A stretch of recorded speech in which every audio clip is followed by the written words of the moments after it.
science and innovation, technology, so it's just really cool for me to be back here, and I love the warm welcome, so thank you for having me here today. Obviously, I've got a lot going on in my world right now. The four of us were assigned to the Artemis II mission back in April. This crew and I have been very busy getting ready to go, but we've also been taking time out to share the inspiration of Artemis with our fellow Earthlings here. So on this crew up front is Reed Wiseman, beside him is Christina Cook, and then Victor Glover in the back. And the three of us, in just over a year, will be blasting off out of Florida to journey around the moon. And it's very, very exciting time for us. But one thing you're going to see today in a few words that I share before we take some questions is it takes a huge team of people to do something as big and bold as going back to the moon. And that's very, very cool. So all of us are working hard together. I just want to kind of step back and, when I reflect on how I ended up here and how Canada ended up in this place where we've been invited as the second country in the world to send a human into deep space, I look at inspiration as a big aspect of that. And one of the things that inspired me as a child was the Apollo program. Even though it happened before I was born, I came across this photo in Encyclopedia A under Neil Armstrong. Now, encyclopedias were these books we used to have. So before we had the internet, we used to have to go to books to get all that information, and it was categorized by letter.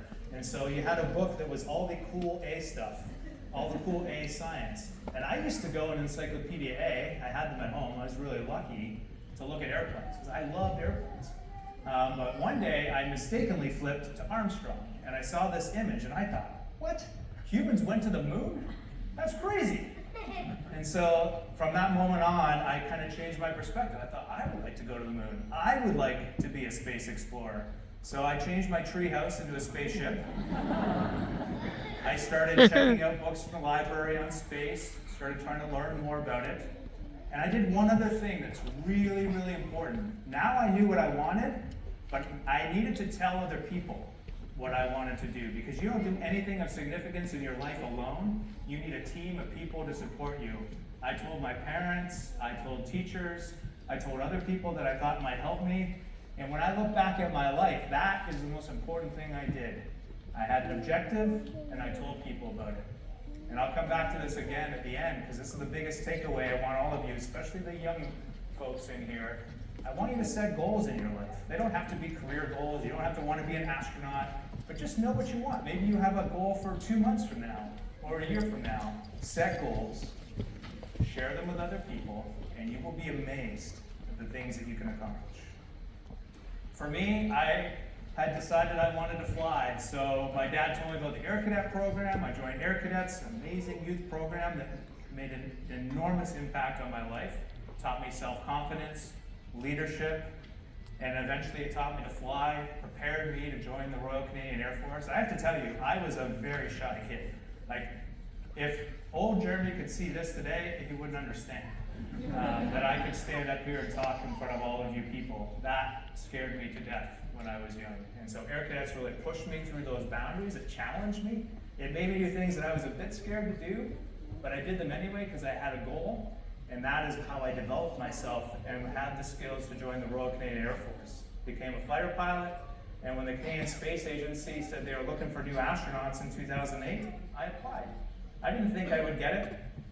And now that I've kind of seen astronaut selection from both sides, my own selection, and then being on the board that hired Jenny and Josh, who I'll introduce to you in a moment, I know it takes a lot of luck to get this job as well. So I didn't think I would actually get the job, but I threw my name in anyway. And here I am today on the cusp of traveling to the moon, which is pretty crazy.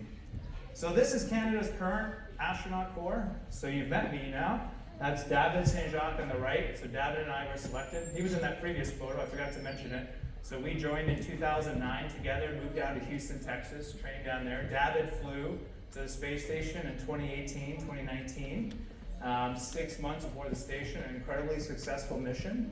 And then in 2017, we hired Jenny and Josh, and they're working with us down in Houston, Texas at the Johnson Space Center, and getting ready for their missions of the future. So I just love to point out what's going on right now in space. So cool. Like while we're chatting here, 7 human beings are orbiting our planet on the International Space Station. They're traveling 28,000 kilometers an hour at 400 kilometers above the surface. They go, in the time that we're here today, that you're in those seats, they'll go around the world one time in an hour and a half. We'll let you go before that. But close to the time you'll be in these seats, an hour and a half. And they'll see one time around the entire planet. Imagine that extraordinary experience. How many of you would like to someday go to space and see the planet from space? Maybe do one lap? Yeah. Awesome.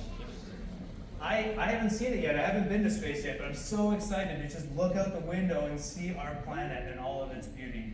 Space station's enormous. It's the size of a football field, and its whole purpose is to learn. We built the station to help us learn. It is a laboratory in space. It is our school in space.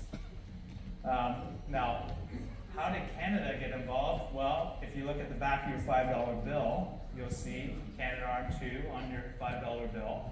And you'll also see this 2-armed robot called Dexter. And so this is some very innovative robotics, space robotics. We've been doing this stuff for over 20 years now. But we use Dexter to do things that a human would do. So instead of having to send astronauts out on spacewalks, Dexter can go out on the end of Canadarm2 and grab onto something that's broken, like a computer box or a pump box, remove the bolts, just like you and I would at home. Take out that box, go get a new one, put it back in, do up the bolts, and we repair the space station. So we're actually doing robotics operations pretty much every single day of the year to keep the space station running. So that Canada is a very, very busy contributor for the International Space Station, and it's kind of one of those unsung heroes, but it's something that we should be very proud of. We were the first country in the world to develop space robotics. That was pretty ambitious. That was a pretty big goal that somebody set on the behalf of our country, and it's now put us in this place where we are front and center in space exploration. So that's going on in low Earth orbit right now.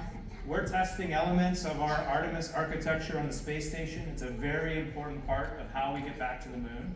But we have set our sights on getting to the surface of the moon, building a space station around the moon, and eventually heading to Mars. Mars is a little bit further away for us, so some of the people in the room, we're going to be looking for some Mars explorers. Any volunteers? Mars? Anyone? Thought so. All right, our future is bright. Few problems though, Mars explorers. Okay, I want to point this out. So I told you about the International Space Station. It's here at 400 kilometers above the surface. In the Artemis program, we're going to go to the moon. It's about 1,000 times further, close to 400,000 kilometers away. That's really hard. You want to go 1,000 times further than the space station? That is a big deal. It changes the whole problem set. And we're really wrestling with how we're going to do this sustainably and with a consistent presence around and on the moon. But for our Mars explorers in here, you have to go another 1,000 times further than the moon. And Mars is going to be hard, really hard. We're going to need really gritty explorers. It's going to take about 8 months to get there. The whole mission to go there, explore the surface, and come back is going to probably be about a 2.5-year trip. It's a big deal. So for us to go to the moon and back, it's going to take us 9 days. To go to Mars, 2.5 years. Imagine.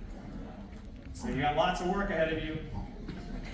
All right, really quickly, our mission, Artemis 2, here's what's going to happen. So we're going to blast off out of Florida, and we're going to do one quick lap around the planet. Take us about an hour and a half, and we're going to have a really quick look at the capsule that we're riding in, make sure we think it's ready for a deeper space. And then we're going to do a burn, and we're going to go out and we're going to do this orbit of the Earth. This is a really big orbit. We're going to go all the way up to 60,000 kilometers. Remember the space station's at 400 kilometers. We're going to go to 60,000 kilometers. That is beyond all of the satellites that we use on Earth. We're going a long way out. And that gives us a day to look at the spacecraft in detail. We're going to stress it on purpose. We're going to try and do some things that we hope won't break it, but we want to know if they will. We're going to do things like exercise so that we load up the system with our carbon dioxide, make sure it can support us for 8 days on the rest of the trip. We're going to stress the electrical system. And once we're convinced that the spacecraft is ready to take us to the moon, Then we're going to do something that's really cool called the translunar injection. And then we're going to go all the way around the moon and back. And that'll take about 8 days to finish out that part of the mission. And it's called a free return trajectory. That means once we burn our engine here to go to the moon, if we do nothing else, we will hit the Earth on the way home. And that's good for us because it means we can test the capsule safely. So if we break something on its first trip with humans on it, we still get to come home as long as we can keep ourselves alive for those 8 days.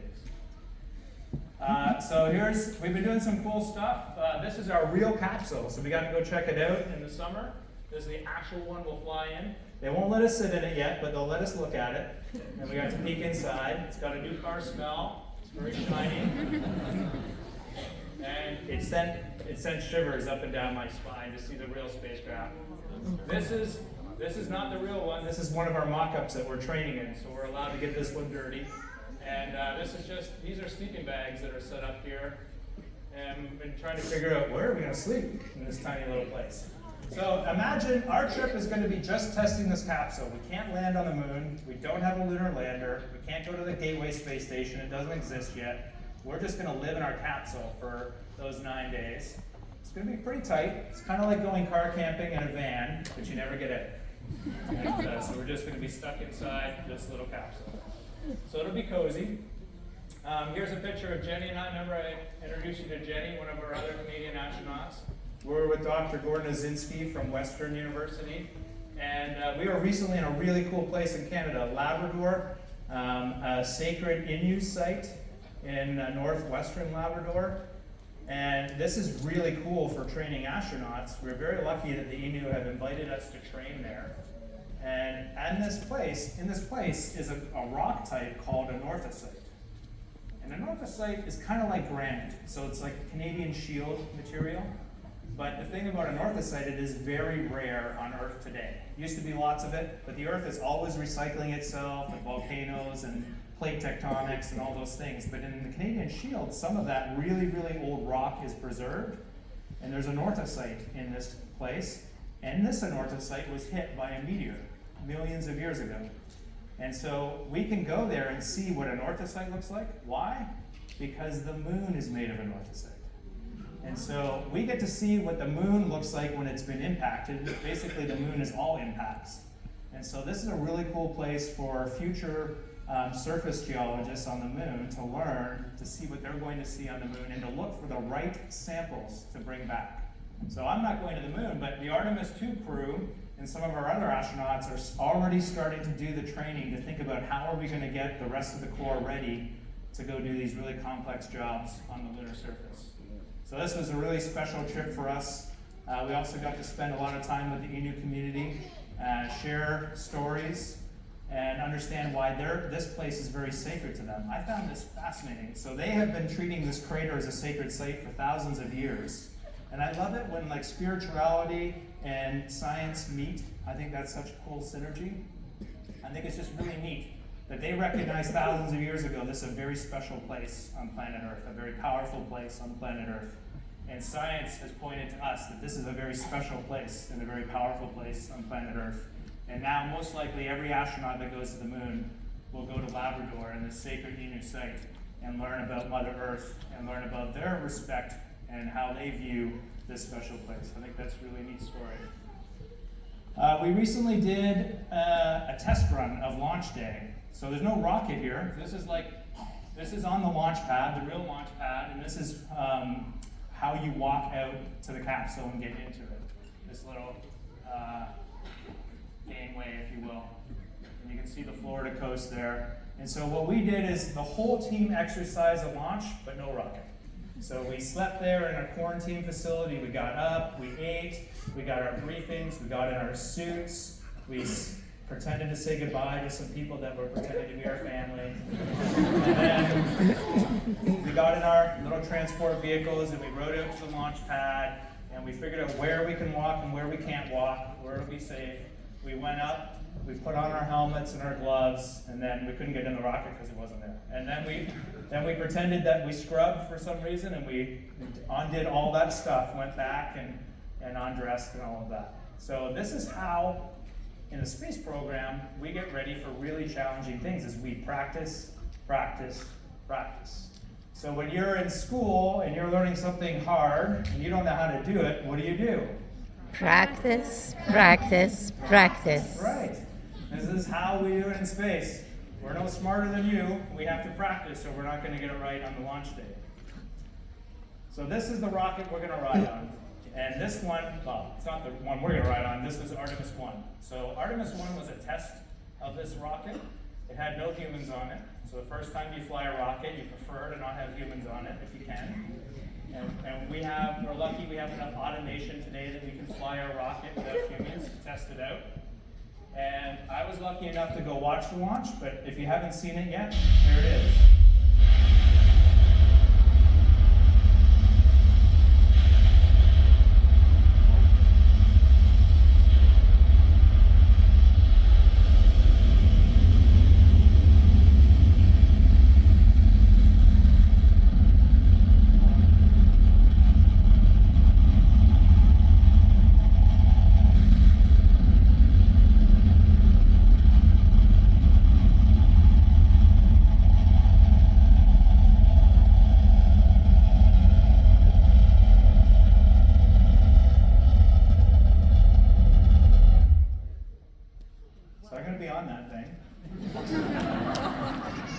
It's pretty impressive. When you witness it in person, it makes an impression on you. It is a loud, rumbly rocket. It looks cool, it looks the part, it jumps off the launch pad, and it really gets going. So it's a very cool ride. I'm very excited to see what that really feels like. But I think it's going to make an impression. This is what it looks like when we get to space. So this is the capsule on the top of the rocket. This is the Orion capsule. And then below the capsule is what we call the European Service Module. So the European Space Agency contributed this part of the capsule. This part was made by Lockheed. The rocket was primarily made by Boeing. And this is the Artemis 1. This is a real picture from Artemis 1. So this is the capsule in space. This is a real photo that we took on Artemis 1. So on that mission, it went out, it orbited the moon, it spent a few weeks in deep space so we could test the capsule. There's a big difference though. We're kind of going as fast as we can. So as soon as we can figure something out that we want to test, we go and we test it. So we did not have everything done for Artemis 1 that we need to put a crew on it. Like a crew could not have survived in this vehicle, not possible. No life support, all that stuff was missing. None of the manual controls, displays, how we interact with the vehicle, all the manual backups, none of that stuff was done. And so that's why there's this, you kind of take steps in space exploration, and Artemis 2 is the next step of us testing this capsule. Isn't that a cool picture though? Yeah. So the engineers did something really smart. So we have these big solar arrays on the capsule. You can see the end of one there, or the beginning of one there. There's 4 of them. And on the end of the solar arrays, they put cameras. So the solar arrays have become like selfie sticks. Solar arrays, like they have to turn to track the sun, and we have to change the angle on them for different aspects of the mission, like when we're accelerating and things like that for plume from the engines. And so because of all this motion on these solar arrays that's possible, we truly can just use them like a selfie stick. And we turn them around, and we took some really cool pictures during Artemis 1. There's lots more online if you're interested. So I keep talking about Artemis.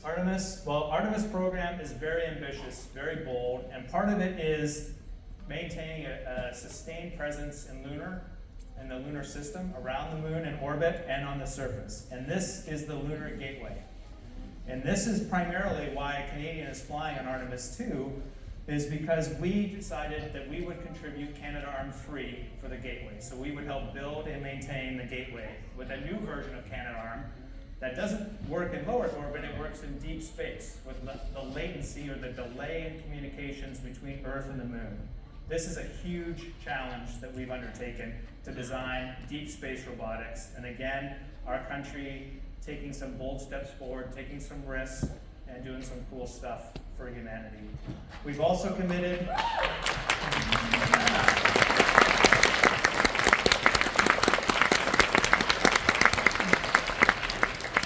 glad you clapped, because this is one of the things I'm always trying to sort of reflect back to Canada, is that we sell ourselves a little short sometimes, but when I travel across this country, I see the genius everywhere I go.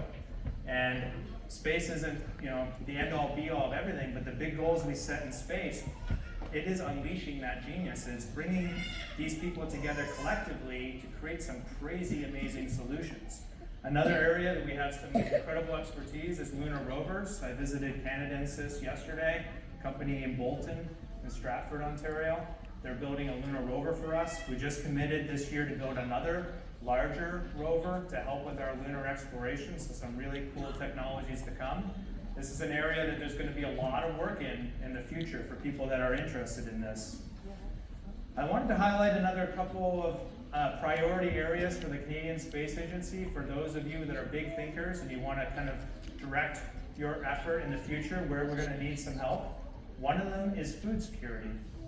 So as you start to think about going to the moon and to Mars, the problems that we're looking at and that we're facing are very similar to the problems we're starting to face on this planet with respect to us eclipsing 8 billion people on this planet, just clean drinking water, food security, remote health care, all these types of things start to become a big problem for the space program. So food, if we can't grow food in the Canadian Arctic, there's no way we can grow it on the moon.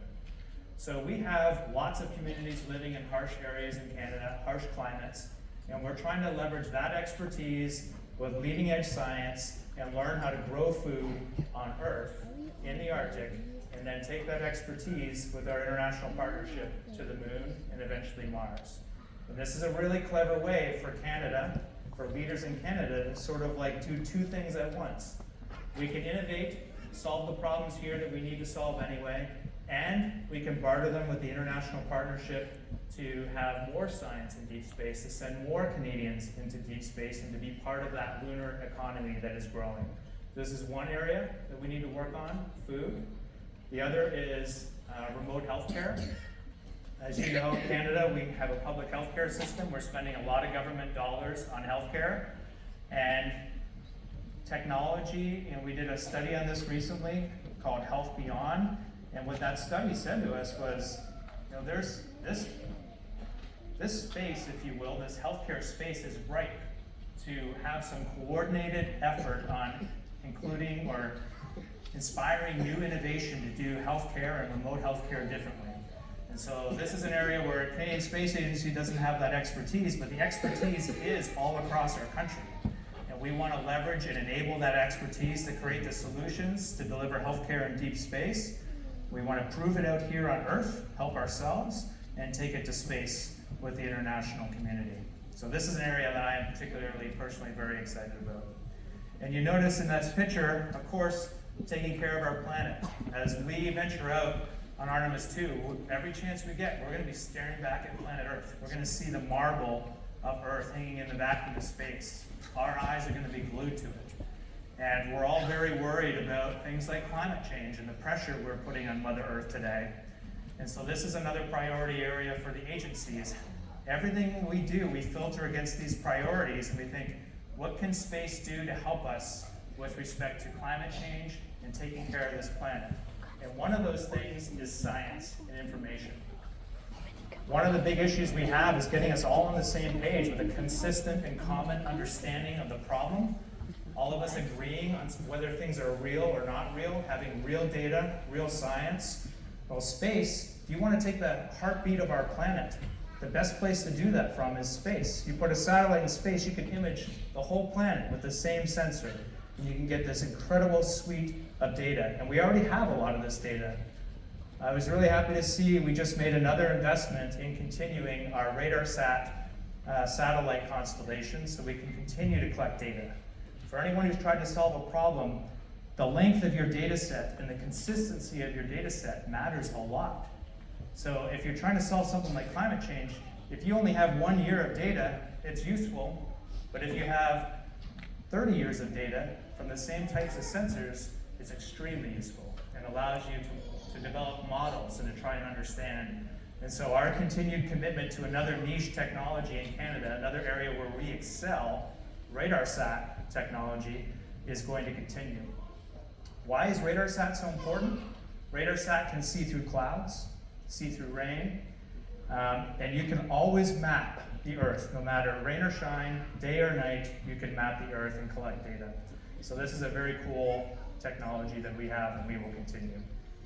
I also want to point out that for our young thinkers and people who want to solve problems and make a contribution and make our world a better place, space data is an untapped resource. So we're already using lots of space data, but I want you to realize there's more out there, and it just exists.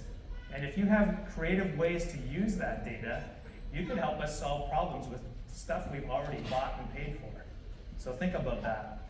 These are some ways that you could get involved if you want to help us with some citizen science. Space Brain Hack just launched. It's a great way for youth to get involved in solving real problems for us. It's a great outlet for your ideas. And then we have on the Canadian Space Agency website, we have other resources for all of you who are interested in being part of the solution. You can follow us on our social media accounts as well. We try to put information on this out there. So back to deep space exploration. What do you see here? This is a real video from Artemis 1 coming around the backside of the moon, and this is an Earthrise. And I gotta tell you, I just feel so privileged as a human that I'm going to experience this. As we zip around the far side of the moon, as we come back around, we're going to see this extraordinary view, our planet.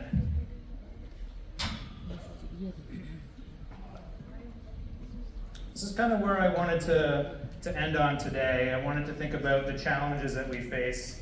A young girl asked me this week in another presentation, she's in elementary school, she just asked, do you think we can really have a bright and positive future on this planet? And that really hit me. That one of our young Canadians are thinking about this, and I know you are. It's concerning for all of us. We have a lot of challenges when it comes to climate, working together, lifting one another up instead of tearing one another apart on the planet. This is a big deal, and it looks a little bit overwhelming. Artemis 2 is not going to solve all this, but it is an example of how, if we just work together, we can do some extraordinary things. And I just want you to know that no matter, anytime you set big goals and you try to solve a big problem, you will have challenges like this. It's the only thing that life consistently gives you is problems. I don't know why, it just is. We seem to be here to learn how to solve problems. So in your life, you're going to have challenges, you're going to have setbacks. In the space program, we have challenges, we have setbacks. On this planet, we have challenges, we have setbacks. And what matters is our mindset. It's our dedication to creating together to solve them. And so here's just one fun space example of that. If we want to land on the moon, we need a lunar lander. And so this is one solution that we're working on. This is the SpaceX solution. It's very grandiose, it's very bold, it's very challenging. It's a huge lunar lander. Did anyone notice the astronaut? This is not your Apollo lunar lander. This thing is legit. And so this is a big challenge to put something like this on the moon. So this is just a drawing. It's not real. This one's real. This is a real model of this lander. There's a person right there underneath. And the way SpaceX approaches it is they're like, okay, we're going to give it our best shot, and we're going to see what goes wrong, and then we're going to try and fix it. And then we'll see what goes wrong, we'll try and fix it. And so if you haven't seen this before, there's nobody on these rockets. Sometimes I forget to tell you that up front. Nobody gets hurt in the following video, okay? But the important thing to take away from this is a good parallel for our lives. We are going to face failure. It's what we do with that failure that matters. So let's play this video. So you'll see multiple attempts to figure out how to land this lunar lander back on Earth.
you want. You have to know what your goals and your objectives are. You aren't going to accomplish them alone, so you're going to have the courage to tell other people.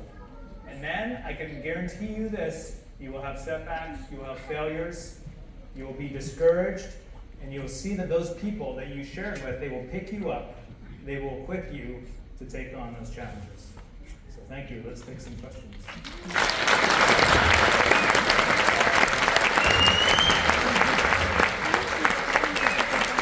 Has moved on. So my question is, how does navigation in deep space compare now with like GPS and whatnot to like what the Apollo did back in the day? Yeah, it's a good and it's a fair question, but there's a big problem with it. Hasn't changed at all, is the reality. Because the big problem is geostationary satellites are, I don't know the exact altitude, but they're somewhere around that 20,000 kilometer mark. So very quickly, we are going to be past geostationary satellites. So we can use them when we first get to orbit on that first lap around, and then after that, they're of no use to us anymore. And so we have to do it the old-fashioned way, the way that indigenous explorers have done it for thousands of years. We're going to use the stars. Thank you. Have the next question over here. What's the moon made out of? What's the moon made of? It's not cheese. We know that now. But the only reason we know that is because we went there and we explored. And we brought back samples from a very small region of the moon.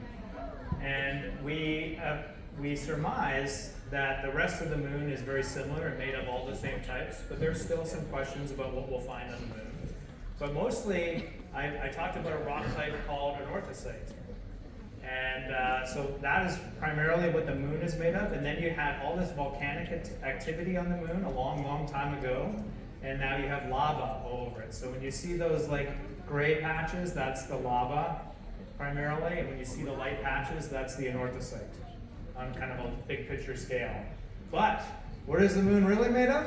What do we think the moon is really made of? We think it is made of the Earth. And that is because our leading theory is that early on in the solar system development, so we're talking over 4 billion years ago, Earth was going along and it was doing its thing, and it was probably still very hot from its formation, and something big came along and hit the Earth. Like big like Mars, like another big chunk of rock flying through the solar system, and it hit Earth, and it stripped off some of the Earth's crust, and it put it in this orbit around Earth, and then all that stuff eventually got together over, say, I think 100 million years. Took a while. All got together and formed the moon. And when the moon would have been formed, it would have been all molten. It would have been all like liquid rock, like magma, initially when it formed, and completely melted. And the moon is different from the Earth because whatever hit the Earth stripped off crust, but didn't hit the core. And so the moon doesn't have like our core, like the material that's in our core. It doesn't have a magnetic field anymore like the Earth does. So when you go to the moon, you don't have like all that protection that the Earth provides with an atmosphere and a magnetic field, which is sort of like a shield on Star Trek. That's what we have around the Earth. That's why we can live here. The moon is not a great place to live for a long time because there's a lot of radiation there. Over to Jamie. So, do you really think there's life on Earth? The moon? No, we don't think there's any life on the moon. We didn't see anything that would give us the idea that it could survive there on the moon. But there are some like interesting experiments that could happen in the future. What if we went back to the places where the Apollo astronauts landed and left their waste behind? So just like we go to the bathroom here in space, the Apollo astronauts had to go to the bathroom on the moon. And so they left like bacteria and things on the moon in their feces. And so I've heard some ideas of like, what happened to that life? Did it all die off? Did any of it survive? Did any of it evolve? It's a really good question. And someday, somebody's going to go back to an Apollo site and figure that out. But we don't believe life has ever existed on the moon, other than maybe the stuff we left there. My son has some ideas for your exercise that you should do. He wants you to do push-ups and handstands. But what are you thinking? Well, so great idea. So I I would feel really great about push-ups and handstands in space, because I can't do a handstand for you today in gravity, but I'm pretty sure I could pull one off in space for you. For us in our capsule, we're going to be floating in microgravity, right? Because we're not going to land on the moon. But if you land on the moon, you will have a little bit of gravity, and maybe even this guy could do a handstand in a bit of gravity. I don't know. But maybe you'll try it someday. I can tell you that Mission Control will be really mad at me if I try to do a handstand in a spacesuit. They would not think that's funny. Hi Jeremy, thank you for your speech. That was really wonderful. My name is Eliza and I'm an aspiring astronaut. Currently working on Canadarm 3 actually. And I wanted to ask, as an aspiring astronaut, what are your recommendations to move forward as a junior engineer? Great. So you're already applying the only thing I wanted you to really remember, which was to have goals and to share them. And you share them with everybody.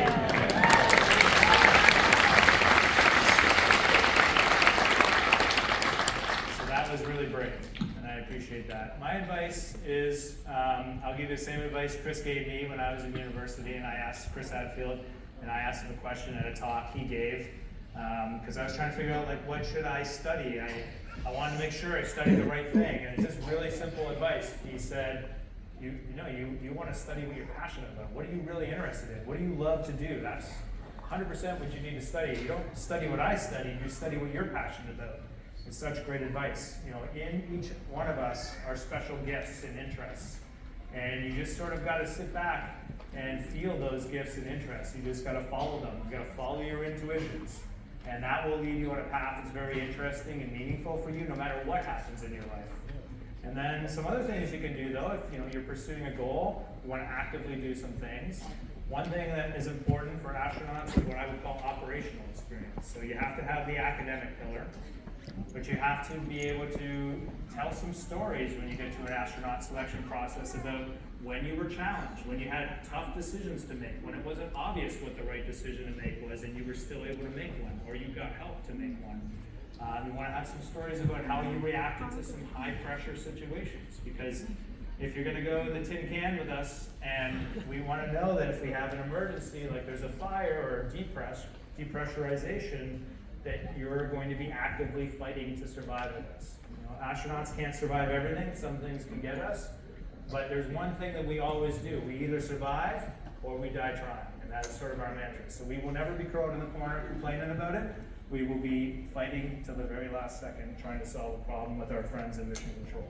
So that's operational experience. You can get that. I got a lot of it flying with the Air Cadets and with the military, but you could get it backcountry backpacking. That's a pretty simple way to do it. You could do it climbing mountains, volunteering in the fire department, or in medicine. I mean, there's a thousand ways to do it. Just follow your intuition on how to get that. So those are two things, and the third thing is we just want nice people. We don't want to be trapped in tin cans with jerks. We want people who are empathic, they care about others, they think about the team, they want everyone to succeed, they want to lift others up. That's what we're looking for, those people. Jeremy, do you have any questions? Some of our students from a couple of weeks ago, and one of the questions was, if you could take someone up to the moon with you, who would it be? And this is from a grade 6 student from Miss LeBlanc, Miss Wagner's class from Hyde Park Public School. I think the most important people to send to space today are the people who are confused about how we live on this planet, who think that we're really divided and that we can't work together. And I think whoever that is, leaders of influence who just seem to have it wrong right now, who are self-centered,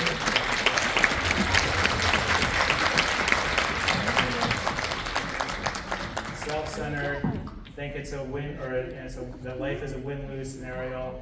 Those are the types of people that I'd love to bring along, because I think it would just cut right through them and they'd be like, we can do better. Thank you. Rowan? My name is Jeremy. My goal is to become an air cadet and be a pilot.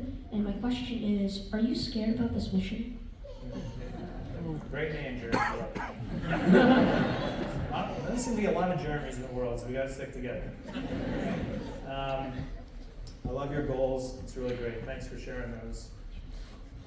Am I scared? So it's a hard question to answer. So like as I stand before you today, I'm not scared at all. I don't live in fear of that. But you have to be very aware of the risks. And we talk about this, almost every day that we're training. When we're learning a system, what we're doing is filtering, can this kill us? And if it breaks, is there a way to work around this? What are our backup systems? Do we need procedures for this? And so like we are always thinking about that. And that is why we're not scared, is because we are actively working on solving it. The way to think about fear is like I get scared and I have fear. But when I feel fear, I just use it as an indicator, as something I need to work on. But to like stay in that fear is very unhealthy. So you're gonna face fear, like sometimes you're like, oh gosh, I got a test tomorrow, I'm really scared. And then you should be like, okay, so I care about this, and this is important. Thank you, fear, that's enough. And now we're gonna do something productive with our energy, and we're gonna start studying so that we can get ready for that test tomorrow. And that's kind of how it works for us. I think the day before launch will be one of those days where I'm like a little bit scared. And I'm saying goodbye to my family for the last time, like that last hug, that's gonna be hard, I think, I'll be scared. But then when it's launch day, I know that I will just set that fear aside and I'll focus on my job.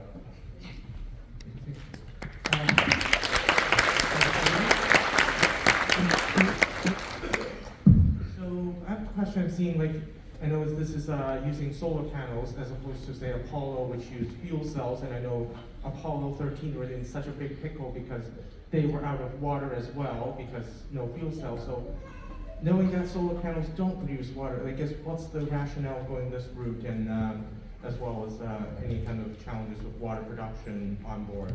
Yeah. I don't know. I have to make up the answer because I don't know why wasn't involved in the design decision to use solar instead of fuel cells. I'm sure it was considered. Fuel cells are they are a viable way to produce power in space, but solar technology has just come so far since Apollo, and so the solar panels that you see, they're about 10. It's like about a 10 kilowatt system. Like you could put that system on your house. I wouldn't recommend this one, it's more expensive. There are other options out there. So it can meet all our needs now, solar, and it's very reliable. On Artemis 1, we realized that we over-designed a little bit. We actually have a lot more power than we need. We could have a whole solar array wing fall off, and we'd still be okay. So there's a lot of redundancy in this system. So I think it just makes sense. But then you have to bring water. And so we just have, somebody calculated the water, how much water they think we should drink over 9 days, and that's how much water we're bringing. From waste. My name's April, and one question I have is on the moon, you can just inject antifreeze from the animals who live in the Arctic into the plants, so you could grow them on the moon. Yeah. Wonderful. So, we're gonna need to test it though. You know what I mean? We're gonna need to check out that idea. So, do you do science projects in school? Cute. Kind Kind of. Yeah. So, there's science fairs that you can get involved in for youth, and you can start trying to figure this out and do some of that testing. So, if you've got a great idea and you want to go another step, and try and maybe find some other people who think it's a good idea that could help you go a few more steps. So, we're doing something similar. We have a greenhouse in Johaven, which is an Arctic community in Canada, and it's a collaboration between the community there, Canadian Space Agency, and Natural Resources Canada. And so we kind of did a bit of what you're saying, not exactly, but what we did is we said to the community is, would you help us figure this out? We would be interested to provide some greenhouse infrastructure if you would be willing to run it, put some plants in it that you think would do well in this greenhouse environment and that your community would appreciate. And so they are teaching us how to grow food in the Arctic. Jamie?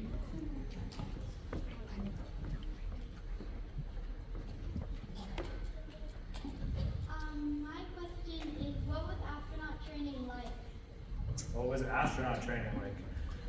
Well, that's a long story, my friend. We've done a lot of stuff. I've been an astronaut for 14 years and a lot of different things. I can give you a few highlights. I really like the spacewalk training we do in Houston in the real big spacesuits, the big white spacesuits. We do it in a pool. I like it because it's really hard. It's really challenging. It's one of those things where you can get in on it any given day and like, okay, I can still learn to do this better if I could get more practice. So I really like that. I lived on the ocean floor in a habitat. That's sort of like, imagine like an RV-sized habitat on the ocean floor. It's kind of like a space station for us. I lived down there for 7 days. Extraordinary experience, like one of the best life experiences. Just to see the marine life and how it behaves. You know, when you scuba dive, you kind of visit a place, but when I lived down there, I saw the sea life completely different. I saw them all day, every day, and that habitat has become a natural reef over all these years. And so there's a lot of cool fish hanging out of this place. This is their home, and you're sort of living with a bunch of fish and other marine life in their home, and you start to realize, wow, these fish are just like us. They have habits. Like every day they get up, they go to the same places. And like there was this school of yellowfish every day at 11 a.m. You could say you watch by it. They would go to a window. They would just sit there and look at us in the window. So like 11 o'clock, they go to see the students. Like they're doing a little science experiment. Let's go to 11 o'clock. Let's see what they're doing today. What are they having for lunch? You could say you watch by it, and there were all these things happening, and it's like every single day, same thing. It's like we get up, brush our teeth, they get up, they go over there, do whatever they do. I don't know what they're thinking about, but they do they do the same thing. I thought that was a really cool observation. You see that the ocean's very much like up here with the atmosphere where the weather changes every day. So I kind of just think of the ocean as kind of consistent. But it's not. There's currents, they change. It's like the wind is different every day. Some days it's windy down there and some days it's not. Some days it's so windy, like when you're out doing a spacewalk, you are literally like doing this across the ocean floor, pushing against the current. Some days the visibility is good, some days it's not. It's just, I thought that was really cool. So those are a couple highlights. Thank you. Rowan? My name is Kimmy, and I was wondering, how long have you been training for this mission so far? So, specifically for this mission, we got assigned in April, and we really started training in June, because the beginning we just were doing a lot of outreach initially, and so since June, but a lot of people have been working on this Artemis architecture for years, and so those are the people that are training us, and they're just kind of getting us up to speed. I've already done a lot of training, and so we're leveraging that training experience to help us get ready. I didn't mention, but my 3 crewmates, the 3 Americans on this flight, have all been to space before, so they're all very experienced. Reed was the one who was sitting in the front in that photo. He did 6 months on space station. Victor, who's at the back, he did 6 months on the space station. And Christina, she did almost a year on the space station, all in one shot. So she has a lot of experience. And so those 3 are helping me a lot to get ready for my first trip to space. I'm the rookie. We have a question. I want to ask you another student question from the school. Yeah. Can you take your own items with you to space? And if you can, what would you bring? So we can take some items, some personal choice items to space. We really don't know how much, that's the question. So we have it well established for an International Space Station mission. You can sort of take, it's like a box about this big, and you can put stuff in that, and those are things you can take. You can represent schools that you went to, youth programs you're involved in, and other things that are meaningful for yourself and the country. For us, we really don't know yet. It is so hard to go to the moon. I gotta tell you, it's a lot harder than I thought it was gonna be, and we are so mass limited and space limited in that capsule. In the future, we'll have more room, but right now we're very limited on this first mission, and so it really depends on how much space they give us, but it's gonna be not very much. But I will take, for sure, a high priority for me will be my wife and my 3 kids, something for them, because they're a big part of this mission, and I'll definitely be taking them with me. And then, of course, trying to figure out of all the options, how to take Canada as part of that as well. I need to figure that out. If you got ideas, I'll take them. Send them in. We'll go ahead to Jamie. Why would you want to do the risk? Yeah. Why would you want to take these risks? I don't know. I think, You know, astronauts have some things in common. I think one of them is maybe we're just a little bit crazy, you know, like one brick short of a load maybe, I'm not really sure. Because I talked to some people, they're like, there's no way I would get on that rocket. I'm like, you know what, that makes a lot of sense. You say it that way. I can't really tell you why, but I can tell you that if you look back in our history, there have always been people that just wanted to go explore. And I think if you look back at some of our historical explorers, they took way more risk than we're going to take to explore our Earth, to travel. You think about indigenous explorers, the risks that they took, the unknowns they faced, with the technology that they had at the time is extraordinary to think about how those original indigenous explorers managed to move throughout basically the entire planet without technology. Just with human power and ingenuity, I think it's extraordinary to think about those explorers. So I can't tell you why, but some people are just wired wrong and they just want to explore.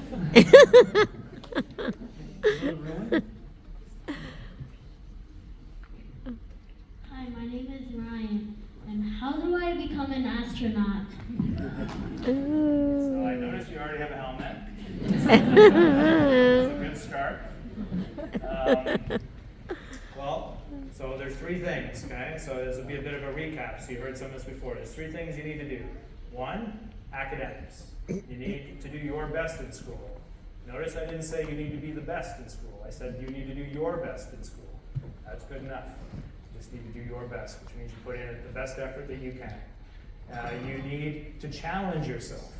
So you can't just stay home and play video games. Video games are fine, but you can't get to space with just video games alone. So you're going to need to get outside your home. You're going to need to challenge yourself. You're going to need to join some organizations. You're going to need to learn to work as a team. You might want to play sports. You might want to help your school. So you're going to need to challenge yourself. Things that you're looking for, things that you're like, that seems like that would be really cool, but I'm just a little bit scared to do it. Bingo. That's it. The ones that just scare you a little bit, you want to do those things. And then you need to take care of other people. You need to be a good team player.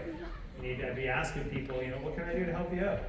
Because that's going to make people help you out, and that's going to help you in your journey. JD?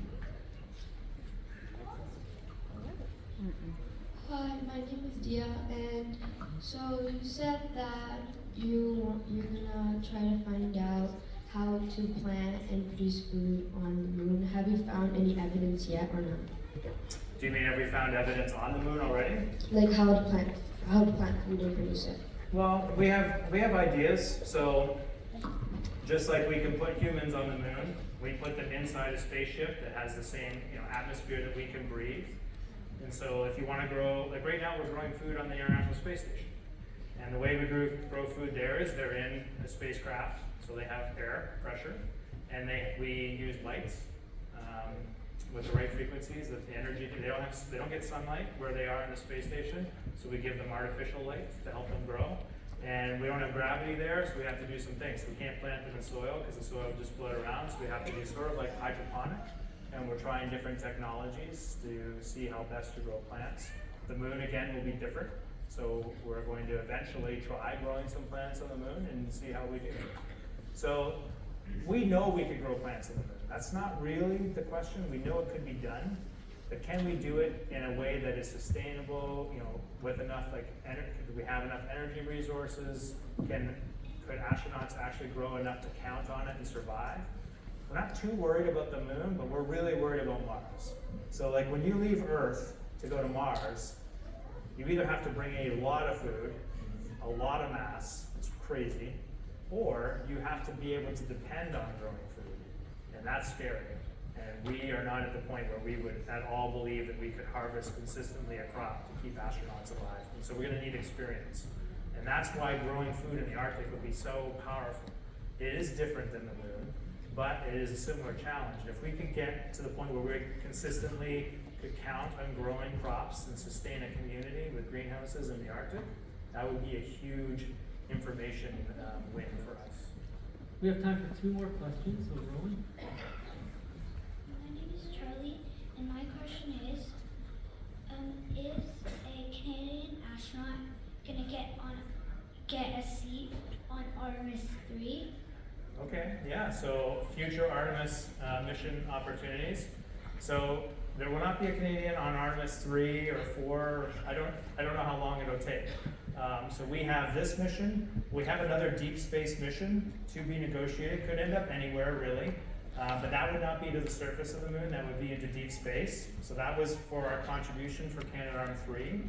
But I told you we're making other contributions, we're looking at other areas where we can invest in our country anyway, and the partnership needs it, and then we could basically do two things at once. So innovate, spend money on innovation that matters for the country regardless of whether it goes to space or not, and then give it to the international partnership in exchange for a Canadian walking on the moon in the future. And so this is a very, very viable plan, but with all these types of plans, not easy, there'll be challenges, and we'll have to dig in to do it. But I'm very confident in the genius I see across the country, the examples I see, the people who are eager, who are motivated to solve these problems anyway. I'm very, very confident that we can continue to grow as a spacefaring nation to the point where you will see numerous Canadians someday walk on the moon. We have one more question. Thank you. My name's Ethan, and my goal is to get into Space Cadets. And my question is, what do you need to do to get into the Space Cadet?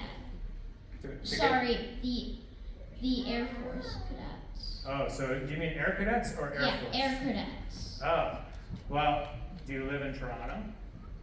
No, I live in Mississauga. Mississauga, close enough. So you're very fortunate if you live in larger communities. Not everywhere in Canada is this possible, but where you live, this is very possible. This is a youth organization that is very accessible to you. It's not, unfortunately, accessible to all Canadians, but it is in Mississauga. And you just go on the Royal Canadian Air Cadets website and you find a squadron that's near you. And when you're 12 years old, you just go and you tell them you would like to be an Air Cadet. Can you do that? Yes. All right, so small recap. Thank You're welcome. Small recap.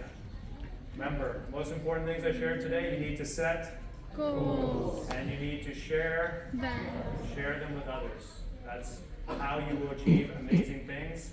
And we need to continue to work on this planet.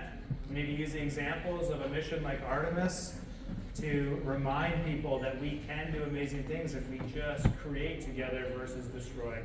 Thank you for your time today, everyone.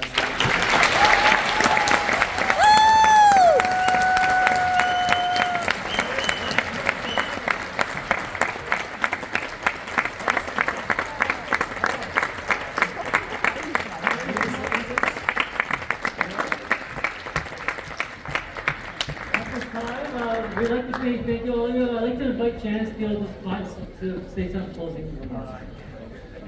So thank you, Canadian astronaut Jeremy Hansen, for joining us today. I think you agree he delivered two important messages about making goals and sharing them with others. So what a wonderful time we had with you today. Thank you so much for sharing the journey.